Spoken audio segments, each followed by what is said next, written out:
সালামু আলাইকুম। আজ একটা গল্প বলবো, হ্যাঁ? আমার মার কাছ থেকে শোনা। আমার মার জীবনেরই একটা ঘটনা।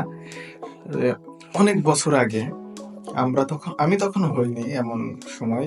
আ তখন আমার আব্বা আমার মাকে একদিন বেড়াইতে নিয়ে গিয়েছে কুষ্টিয়া শহরে। আমাদের জেলা শহর কুষ্টিয়া। কুষ্টিয়াতে বেড়াইতে নিয়ে গিয়েছে, কুষ্টিয়া দেখায় নিয়ে আসছে। তো মা খুব খুশি যে সে কুষ্টিয়া শহর ঘুরে এসেছে। এসে আমার নানি বাড়ি যাই, আমার নানিদের কাছে গল্প করেছে যে আমি কুষ্টিয়া শহরে গেছি। আমার নানিও তো খুব খুশি, তার জামাই তার মেয়ের কুষ্টিয়া শহর দেখাইছে। বিশাল ব্যাপার তাদের কাছে ওই সময়। তারপরে অনেক বছর পরে আমরা বড় হয়েছি এখন।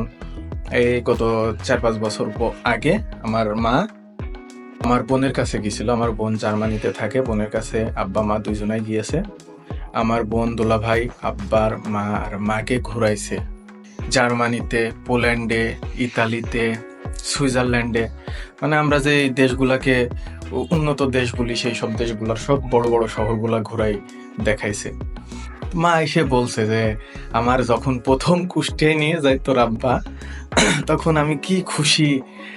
আর তোর নানির কাছে বলেছি, তোর নানি সবার কাছে গল্প করছে আমার মেয়ে কুষ্টিয়া শহরে ঘুরে এসেছে।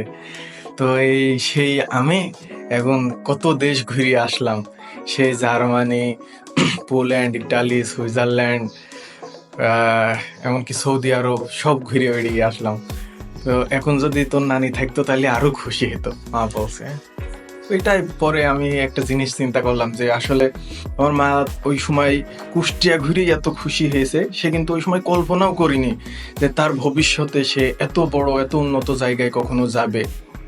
মানে সে চিন্তা করিনি যে ঢাকায় কোনোদিন আসবে, এটা হয়তো সে ওই সময় আশা করিনি, কল্পনা করিনি। কিন্তু সেই মানুষ কত জায়গা ঘুরে এসেছে। তো আমরা আমাদের ভাগ্য নিয়ে যে এত টেনশন করি যে আমাদের কিছু হবে না, কিছু হচ্ছে না, কিছু হবে না, এই টেনশনটা শুধু ফাও ফাও। হয়তো দেরি হবে, আরো 20 বছর 30 বছরও লাগতে পারে একটা মানুষের ভবিষ্যৎ ভালো হওয়ার জন্য, না হইলে নাই। কিন্তু এত টেনশন করার আসলে দরকার নেই। যে সৃষ্টিকর্তা আমাদের সৃষ্টি করেছে, সেই সৃষ্টিকর্তাই আমাদের ভাগ্য লিখে রেখেছে। তো যে আমাদের সৃষ্টি করেছে সে আমাদের ভাগ্য কখনোই খারাপ করে লেখে না।